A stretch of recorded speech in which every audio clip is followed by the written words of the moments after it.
What you say, ladies and gents, it is your boy Bacad Sam and we are back again today for another video. Today's video I'm doing a match reaction and analysis to the Man United versus Liverpool game. It has just finished. I've come right upstairs because I thought I have to film and analyse this game. I wasn't planning to, but oh my word, was that game unreal. I cannot believe what I've just witnessed. Man United losing 5-0 at home. Jurgen Klopp now has gone 7 games now unbeaten against Man United. Absolutely insane. 4-0 at half time. Wow.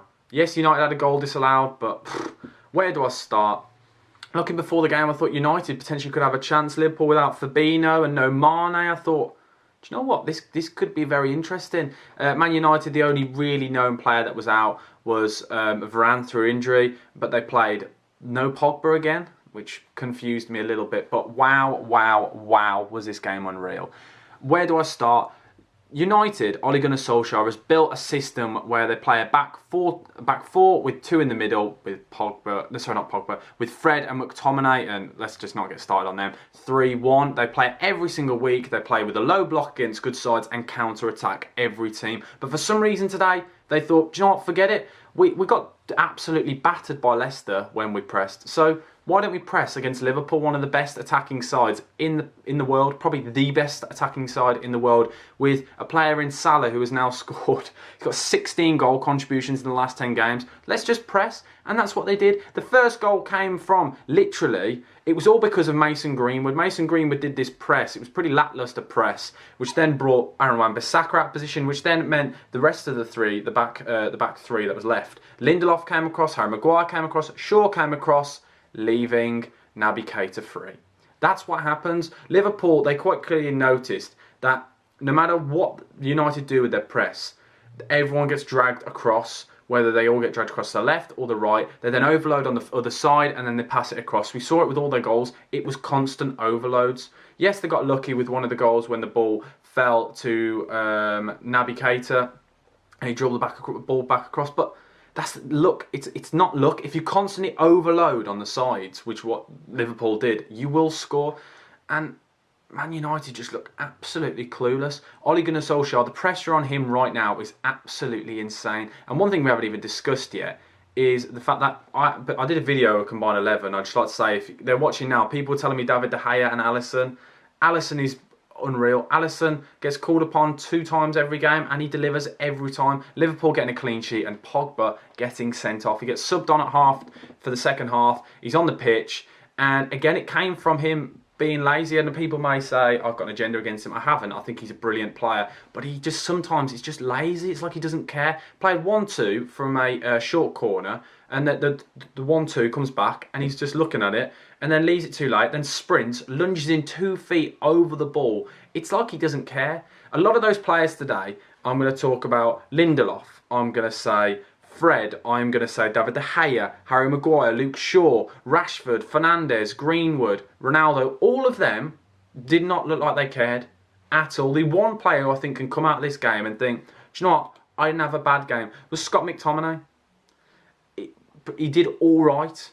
That's all I can say. Cleared the ball twice, 1 block shot, 2 interceptions, 1 tackle. He was the only man in that midfield that I thought actually looked like he cared. He covered quite a bit of ground if you look at his heat map.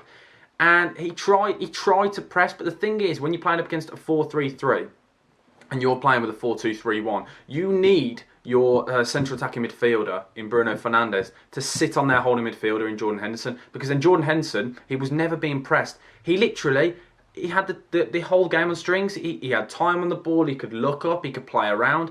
He was just so chilled out for him. You wouldn't have thought they were playing against Man United at Old Trafford. I cannot believe what I've just witnessed. They went to the crowd. Sir Alex Ferguson was there, and I'm looking at this team thinking, this Man United team, it's embarrassing. They showed no heart, no determination. Their heads went down, and they should be embarrassed. Ole Gunnar Solskjaer could potentially lose his job over this, because if you look at the next run, the run now that they've got Man City still to play, they've got to play Chelsea, they've got to play Tottenham, Arsenal, I think they've got Watford. The run they have got is not a nice run. They've got some very difficult teams to play. And this was the first test this season. They've had a pretty nice start to the season. And this is their first test, and we've seen United crumble. There was no in-game management. By the end, there was about 10 defenders on the pitch. I'd say 10 defenders. They were playing 5 at the back. They just sat. And just no one was pressing. There wasn't one person. You know, sometimes when you go down, when you're losing by that amount, you see somebody lose their head and give away the ball, and they'll run to get it back and give away fouls. Pogba gave away a red card. That wasn't because he was determined and he was angry. This was because he was being lazy and went into a challenge half-heart. Well, he didn't go in half-heart. He went in full on too late because he'd realised he'd messed up. Whereas you want your players to be in on every challenge when you're losing by that amount. They're embarrassed. Half the fans left at half-time. And it's just not right. I don't understand why Man United and Ole Gunnar Solskjaer, his backroom staff, thought we have done the counter-attacking style of play, the low block, for so long, so let's change it. I don't understand why they changed their system, because that low block works. We've seen them win against Man City. It works. They put the low block on, and then they have pacey wingers and strikers, and they counter-attack in numbers, fast and direct. We've seen it for so long, but for some reason they've decided they're going to change that. Didn't work out against Leicester, and it didn't work out again today. But now I want to talk about Liverpool, give some praise, because this is not all Man United playing badly. I want to give Liverpool some praise because they deserve it. Bobby Firmino will be one player I think will go unnoticed in this game. He plays in that false nine role, and what I love about him is he comes deep and he brings players out of position. When I spoke about the overloads, what Bobby Firmino does really well is he drops into that hole, and with Man United's system in the 4-2-3-1, the two holding midfielders can't decide whether to mark him, and the two centre-backs, so he's in the middle of that four, so it's kind of like a square, and he operates in that square, and quite often, two players, this is where I think Man United were poor as well, because of communication. A couple of times, two players will be marking him. He takes players out of the game like that. It's not what he does on the ball, because he plays very well on the ball as well. He'll just play it into the two inside forwards in Diego Jota and Salah. It's unreal. And Salah, oh, wow. What a player. 3 goals, 1 assist. I don't think I need to say anything. It's absolutely insane. I'm going to be talking later on my podcast that I'm setting up tonight about whether Salah is the best player in the world right now. But wow, what a performance from him. Near on perfect. He could have got himself an extra couple of goals. He did miss a big chance quite early on. I think he tried to chip the keeper, but wow, what a player. Diego Jota as well. He's one player who a lot of people will be questioning whether Mane should have played, but 1 goal, 1 assist. And so Aaron Wan-Bissaka, one of the best defensive fullbacks in the game, he tore him to pieces. He was unreal. What Diego Jota did best, and this is what I love about Liverpool's inside forwards, they stand on the centre-backs or in the gaps between the centre-backs and the full-backs. And what that does then is if the full-backs in Luke Shaw and Aaron Wan-Bissaka want to mark them, it leaves space then for Trent and Robertson to operate down those sides, which quite clearly, Ole Gunnar Solskjaer had said, we do not want them getting space on the side. So Aaron Wan-Bissaka and Luke Shaw left the two inside forwards. But then what Diego Jota and Salah did then was they were wide enough that then it created a huge gap in the middle for Bobby Firmino to just operate, and then centre midfielders to run forward and make late runs, which what we saw with Naby Keita's goal. I thought it was unreal. Tactical masterclass.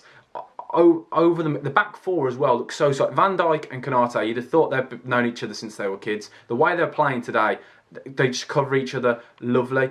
Alisson, sweeper keeper, plays the ball nicely. It's a perfect performance. The only worry I have for Liverpool, obviously with Fabinho out, Naby Keita, hopefully his injury isn't too bad. James Milner going off quite early. But just they're casually bringing on Oxlade-Chamberlain and Curtis Jones. The depth in this squad is unreal. They genuinely are title contenders. I know a lot of people said Man City easily this year.